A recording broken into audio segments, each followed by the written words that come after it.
ఒక చిన్న ప్రశాంతమైన గ్రామం ఉంది. అక్కడ బొద్దుగా చాలా మంచిగా ఉండే ఒక పిల్లాడు ఉండేవాడు. అతని పేరు చిన్ను. చిన్ను చిన్నవాడే, కానీ అతని కల మాత్రం చాలా పెద్దది.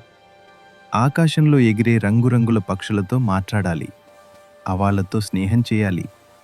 అదే అతని మనసులో రోజూ తిరిగే ఆలోచన. ఒకరోజు చిన్ను గ్రామం వెనుక ఉన్న అడవిలోకి వెళ్ళాడు. అక్కడ అతనికి ఒక చిన్న నీలి పక్షి కనిపించింది. అది గాయపడి నేలపై పడి ఉంది, కానీ రెక్కలు మాత్రం మాయలా మెరిసిపోతున్నాయి.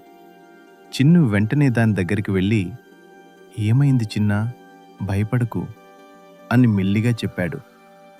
దాన్ని జాగ్రత్తగా ఎత్తుకుని ఇంటికి తీసుకెళ్ళాడు. రోజులు గడిచాయి. చిన్ను ప్రేమగా చూసుకోవటంతో పక్షి నెమ్మదిగా కోలుకుంది. ఇద్దరి మధ్య మంచి స్నేహం పెరిగింది. చిన్ను మాట్లాడితే పక్షి అర్థం చేసుకున్నట్టే కళ్ళతో స్పందించేది. ఒక ఉదయం పక్షి రెక్కలు బలంగా అటకాయించాయి. చిన్ను ఆశ్చర్యంగా చూస్తుండగా ఆ పక్షి చుట్టూ వెలుగులు మెరిపించాయి. బంగారు స్పార్కులు ఎగిరాయి. చిన్న పక్షి పెద్ద మాయా పక్షిగా మారిపోయింది. పక్షి చిన్ను వైపు చూసి మృదువుగా చెప్పింది, "నీ మంచి మనసు వల్లే నేను మళ్ళీ ఎగరగలిగాను. నీ కల నిజం కావాలి కదా? రా చిన్ను, ఆకాశం చూపిస్తా." చిన్ను ఆనందంతో పక్షి మీద కూర్చున్నాడు. మాయాపక్షి రెక్కలు విప్పి ఇద్దరూ మేఘాల మధ్యకి ఎగిరిపోయారు.